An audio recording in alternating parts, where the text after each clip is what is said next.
তো তারপরে আঙ্কেল আবার আমাকে বলতে শুরু করলো যে একদিন সারাদিন ইজিব্যাক চালা, আমার অনেক ক্লান্ত লাগছিলো, তাই ওই দিন তাড়াতাড়ি বাসায় চলে গিয়েছিলাম, প্রায় বিকেলের দিকে বাসায় চলে গিয়েছিলাম। আর বাসায় যাওয়ার সময় ঠিকই দেখলাম যে আমার ছেলেসহ আরও 4-5 জন মাঠের এক কোনায় বসে তারা ওই ফ্রি ফায়ার গেমটা খেলছে। তো আমি আর ওই দিন কিছু বললাম না যে খেলুক, ছেলেটাকে তো অনেক বকলাম, অনেক মারলাম, আবার তো ছেলেটা পড়াশোনাও করতেছে, পড়াশোনার ফাঁকে আবার যদি খেলে একটু তা খেলুক, তাতে যদি তার মন ভালো থাকে তা খেলুক, তাতেও আমার কোনো আপত্তি ছিল না। কিন্তু ওই দিন বিকেলবেলা আমাদের সাথে যে ঘটনাটা ঘটে যায় এটা কোনোভাবে মেনে নেওয়া যায় না।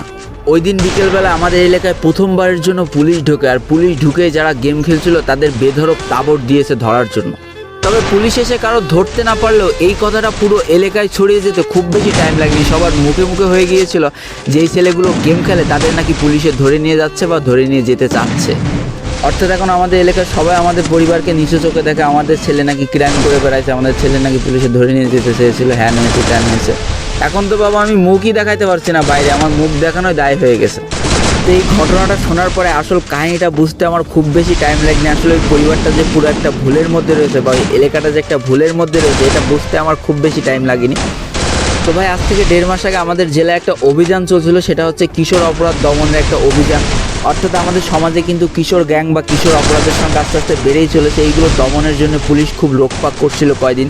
তো এখানে ঘটনাটা হয়েছে কি 4-5 জন একসাথে বসে গেম খেলছে, তো পুলিশ আর ওই জিনিসটা বুঝতে পারেনি। পুলিশ মনে করেছে হয়তো বা কোনো অপরাধ সংঘটিত করছে ওরা, এই জন্য ওদের তাবড় দিয়েছে, আর ওরাও ভয় পেয়ে দৌড় মেরেছে। তো তাই জন্য ব্যাপারটা ধোঁয়াশা হয়ে গেছে, যার কারণে যারা কোনো অপরাধ করেনি, যারা নিরিবিলি বসে বসে গেম খেলতো, তারা এখন সমাজের চোখে অপরাধী।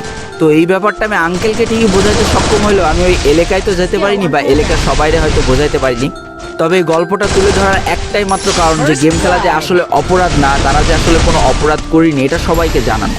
দেখো প্রত্যেক এলাকায় যে সবার ভুল তো আর ভাঙানো সম্ভব না, তবে এই ভিডিওর মাধ্যমে যতজনের ভুল ভাঙানো যায়।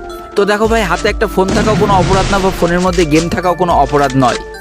তাই যদি তোমার সাথে এই সিচুয়েশন হয় অন্তত দৌড় মেরো না, কারণ তুমি কোনো অপরাধ করছো না যে পুলিশ দেখলে তোমার ভয়তে পলাইতে হবে।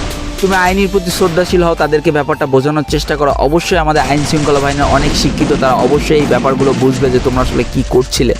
তো এই জন্য আমি সবাইকে বলবো যে অনলাইন গেমিংটা আস্তে আস্তে অনেক দূর এগিয়ে যাচ্ছে, অনেক মানুষের কর্মসংস্থান করছে, অনেক মানুষের জীবন বদলে দিচ্ছে। তাই এটাকে কেউ অপরাধের লেভেলে নিয়ে যাবেন না দয়া করে।